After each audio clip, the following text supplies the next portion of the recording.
8 days into free agency, and the Giants still do not have a quarterback. Welcome back to the Empire State Sports Report. I'm your host, Adrianna. Today we are talking all things Giants because there's still quite a bit to talk about them. They have made quite a few signings over the last couple of days, so we'll go through those, talk about some of the players that have signed with other teams. The New York Eagles are now the new team down there. And talk about the quarterback situation because they have brought in a couple other quarterbacks since we last spoke on here. So let's talk about it. So first of all, the Giants have made a couple other signings, like I said. So they agreed to terms with offensive lineman Aaron Stinney, which I think is a good idea. The more offensive linemen, the merrier. He's a veteran, probably on a cheap deal. I'll take it. I think the more that we have, the better. He's been in this system before. It's his second year with Carmen Brasillo. He can be a backup center if needed. I'm on board with it. I think it's a fine signing. They also agreed to terms with the defensive lineman Jeremiah Ledbetter. Now, I thought it was interesting that during free agency, the Giants have really focused on building up the defense, and they have signed 4 offensive linemen. So that has also been a part of it, no doubt. But it leads me to believe that maybe the draft is when they're really going to focus on offense, like with a wide receiver. Maybe they're going to bring in a running back at some point, since we know this is a really heavy running back draft. I also think that they're probably going to bring in another offensive lineman, which, like I said, the more the merrier. So let's talk a little bit about Jeremiah Ledbetter. Just a little bit of info about him. 6th round pick in the 2017 NFL draft. He's 30 years old, played in 53 games with 5 starts for the Lions, Bucks, Jags, and Jags. He was also on the practice squads of the Ravens and the Cardinals. He's 6'3", 299 pounds. During his career, he's registered 3.5 sacks, 10 tackles for loss, 12 quarterback hits, 1 fumble recovery, and 1 pass defense. 80 total tackles, 36 of them solo. He actually had his best year last year with the Jags. So obviously, I think the Giants are hoping that he will build off of that. At the end of the day, I think he's just going to be a depth piece. I'm curious to see if that means that they're going to cut someone like a DJ Davidson, who's coming off an injury, or Jordan Riley. So they have some more veteran presence from the defensive line and for some backups there. So obviously, I don't think we're going to know about any of that until the summer or when they start to make some of those cuts. But I do just think it is interesting that they have focus on defensive ends and defensive linemen throughout free agency. Now, they also signed a linebacker, Demetrius Flanagan Foles. He comes to us from the Niners. He's 6'2", 223 pounds. Played in 73 regular season games with 7 starts across 5 years with San Fran. Spent a little bit of time on the practice squad. He was UDFA out of Arizona. The thing about Flanagan Foles is, to me, he's like the Chris Board signing, where he has way more experience as a special teamer. So since 2020, Flanagan Foles is actually tied for 19th in the NFL with 37 total tackles on special teams. He was 5th in the league. My dog is just being a lunatic. He was 5th in the league with 15 special teams tackles in 2022. So I might have talked about this last week a little bit with Chris Board. I honestly don't remember, but if I haven't, I think with all the changes being made to the kickoff rules, I think that's something that the Giants realize, that one missed tackle could get them into a lot of trouble. It's either going to put the other team in really good field position, or they're worried about, someone returning it for a touchdown like Amir Smith-Marset did. So I think that's something that should be of concern. And I also think it means that guys like Carter Coughlin and Isaiah Simmons are no longer going to be on this team. It seems like Board and Flanagan Foles are kind of replacing them. So curious to see that again over the next couple of weeks. There hasn't been an official word that those players have been released, but I know a lot of us have been really frustrated with Isaiah Simmons, and not really him specifically, just the fact that the Giants can't figure out what to do with him. And he has played a decent amount of snaps over the last year or so on Giants special teams. So I think they're not going to keep him. They obviously can't figure out what to do with him. He's not a cornerback. He's not really a great safety. He's fine on special teams, but if you can't really do much else, I don't know. He's probably going to go to another team and thrive, which honestly wouldn't surprise me. He's very athletic, but the fact is they basically kept almost the same coaching staff. So I don't think all of a sudden this year, with the same scheme as last year, they're just going to magically figure out what to do with Isaiah Simmons. So likely means that he is getting cut, and we're going to see a bit more of Board and Flanagan Foles on special teams, which, like I said, these signings are what they are. It's totally fine. So it was announced yesterday that Azeez Ojulari, who we knew was going to be a free agent, signed a 1-year, $4 million deal with the Eagles. And look, I know people have mixed feelings about Azeez. Obviously, injuries are a huge problem with him. He's extremely injury prone. But when he's not injured and he's on the field, the guy is an impactful football player and he's good. And in my opinion, for $4 million, you guys couldn't keep him, really? And now he went to the enemy and Brandon Graham just retired. And you know that Azeez is going to go to the Eagles and he's going to be healthy and he's going to play all 17 games. If there's one bet that I would make this season, it is that. No doubt in my mind. But he's not the only Eagle or former Giant that signed with the Eagles, because so did Adoree Jackson, which I don't really care about. Adoree Jackson is what it is. First it was James Bradbury, then Saquon, then these two. So, that's why I'm going to call them the New York Eagles. Like, everyone was calling the Giants, you might as well be called the Bills of the South because of all the Bills players that we signed. So anyway, I just think it's funny. But I would guarantee that he's probably going to go there and be healthy and play great. Wouldn't surprise me one bit. So with that being said, I think that the new outside linebacker they signed, Victor Dimukeje, I don't really know how to pronounce that. He is 6'2", 262 pounds, played in 55 games with 8 starts since being drafted by the Cards in the 6th round of the 2021 draft. Fun fact about the 2021 draft, every single player that Dave Gettleman drafted in 2021 is no longer on the Giants. Some of them are not even in the NFL. And the last holdout was Azeez Ojulari, who is now an Eagle. So I really would like the Giants to get Carter. That would make me feel better. The fact that Azeez is gone. I know they have Tom on Fox and they just signed this guy and they signed Golston and whatever. But come on. If you can get Carter, you got to get Carter. So some more things to know about Victor: 67 tackles, 42 solo, 4 sacks, 7 tackles for loss, 16 quarterback hits, 2 forced fumbles, and 1 pass defense across his first 4 seasons. Best year came in 2023. He played a career high 16 games with 6 starts and recorded all 4 of his sacks during that year. Also another special teams guy. He played 65% of Arizona's special teams over the last 3 seasons. So again, bolstering up their special teams with veteran players. It's fine by me. Like I said, they're not costing them a lot of money. And, this team is very young, which is great, but as we have seen, they also have a lot to learn. So having some veteran presence in the building across all sides of the ball, I think it's very important. And on that note, I want to go back to the offensive line for a second, because it was reported by multiple outlets and people that Greg Van Roten was re-signing with the Giants, but it hasn't been announced from the Giants yet. So, all of these signings are pending a physical. I don't think that anyone has done their physical yet.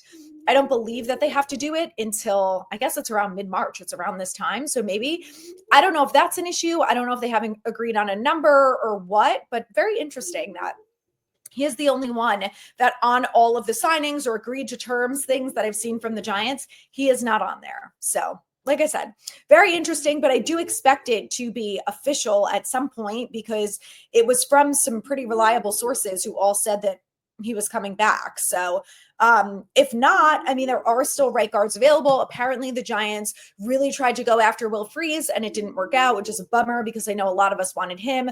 Mekhi Becton ended up signing with another team, but Brandon Scherff is still out there. Dalton Reisner is still out there. So there are options if for some reason it doesn't work out with Craig Van Roten. So TBD on that. Those are all of the signings that they have made. Let's talk about the quarterbacks, because since last week, the Giants have brought in Joe Flacco and Jameis Winston. So this was the lineup for last week. Obviously, we know Aaron Rodgers. I'm so sick of that man. You guys have no idea. I am so done with him. He's really infuriating. But so obviously Aaron Rodgers, and then on Thursday, they had in Joe Flacco. Friday, Russ Wilson. And then today, Tuesday, they had in Jameis Winston. So in my opinion, Jameis Winston is like their last option for quarterback. I think it's Rodgers, Wilson, and then Flacco, like in that order, pretty much. But The problem that I have is, and I talked about this last week, I'm so sick of talking about Rodgers, but my problem is more with the front office. Like, why are you letting him just run the show and do whatever you want? Like, I saw an article today that said that, I guess a couple years ago, Rodgers waited until after the draft to make his decision. And I just think that's unacceptable. It's disrespectful. And if it gets anywhere close to that this year, I have no respect for the Giants front office. Like, that is disgusting behavior. It is a job. You have to make a decision on a job. There needs to be a deadline. And look, this is on the Giants. If they haven't given him a deadline, they're also playing into this, which is a huge problem. Again, we are not the Jets. Can we stop it? It's so embarrassing. It is so embarrassing. So God only knows what's going on with him. I love that players and reporters, like even someone like Adam Schefter is like, yo, this is ridiculous at this point. Get it together. Cam Hayward from the Steelers was on Ari Moreau's podcast today. And he said that he's like, you don't need to go into a darkness retreat. If you want to come to the Steelers and you want to win games, you come to the Steelers. It's as simple as that. There's no reason to drag it out. There's no reason for it to take this long to make a decision. And I was like, good for you, man. Good for you, because it is about time that other people are like, this is ridiculous. It's so ridiculous. And people need to stop enabling him. So Cam Hayward, love ya. Thank you for that. Same thing with Schefter. And, Schefter has been like, well, we know Aaron Rodgers. It's all about it's all on his time. But you can tell that him and other people are getting frustrated. And I just wish people would call him out more, Why is everyone letting this guy hold the league hostage? Okay. Like, what does he have blackmail on people? Like, what the fuck are we doing? Anyway, let's talk about Russ Wilson. So I want to talk about Russ Wilson in the draft because I think this is very interesting.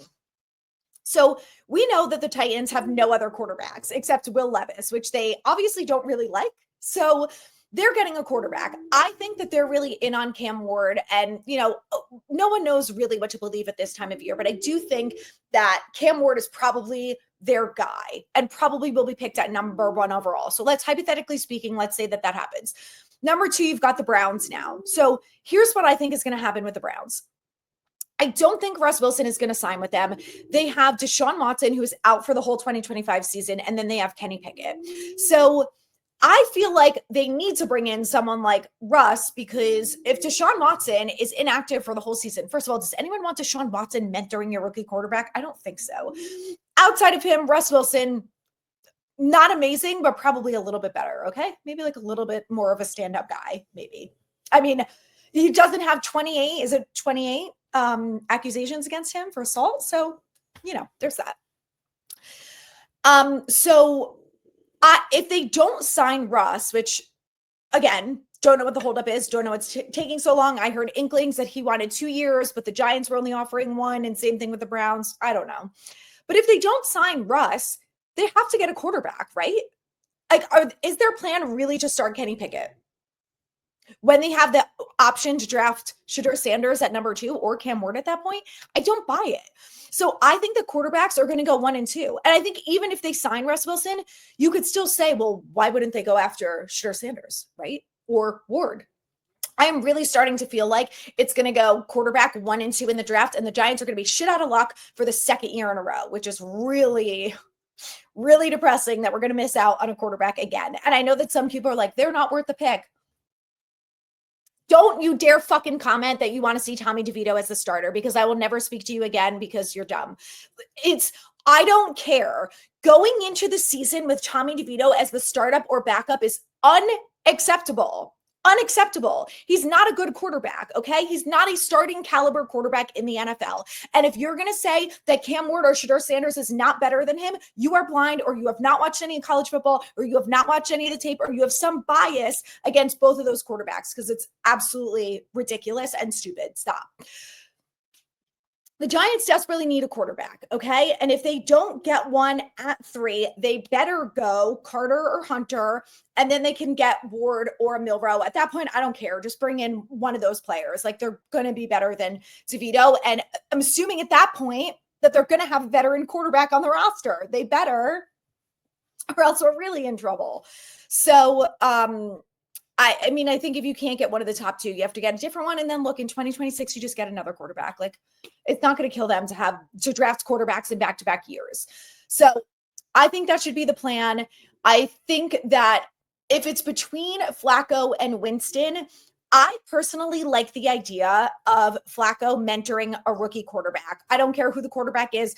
Flacco, Grandpappy Flacco, as I like to call him, because he's also old. He just has a ton of experience in the league. He has kids. You can just get that vibe from him that he is very, like, he would so be on board with mentoring a young guy. And I think that he would be a really good mentor, advocate, everything for someone who's just coming into the league. So I would be on board with Flacco. Listen, at the end of the day, we are talking about a 1-year deal. Next year, we're probably going to have another quarterback in the draft, and there are going to be other quarterbacks available in free agency. So we're talking about 1 year here when it comes to the veteran quarterback position. So as much as I do really like Jameis Winston, I have heard very concerning things about him also having allegations, just like Deshaun Watson, and I am so not on board with that. And I like to think that the Giants are also not on board with that.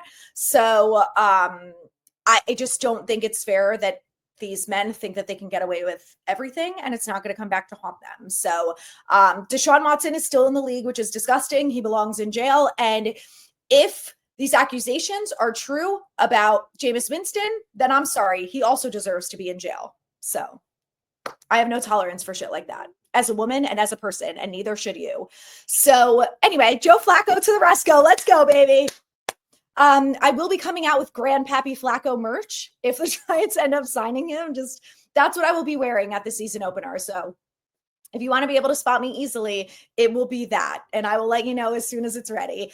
But I'm on board with Flacco. Like I said, it is what it is for a 1-year deal. I honestly don't care at this point. I am more concerned about who the rookie quarterback is going to be and how the draft is going to play out, because to me, that speaks more to what our future is going to look like than whoever this veteran quarterback is in the meantime for 1 year. Like I said, next year, there's probably going to be a different veteran quarterback on the roster. And look, there could be another rookie quarterback in the room, which I also think would be great. It's about time that the Giants really focus on competition. And this, would be a great start to them doing that. So that's all I got for you guys today. Thank you so much. Please like, subscribe, and share with a friend. I'm going to have another episode out later this week where I go through some of the questions that were submitted to me on Instagram. So stay tuned. That is coming later this week. And, maybe we'll have a quarterback at some point. Like I said, I hope it's before I leave for Vegas at 7 a.m. on Thursday morning. But stay tuned.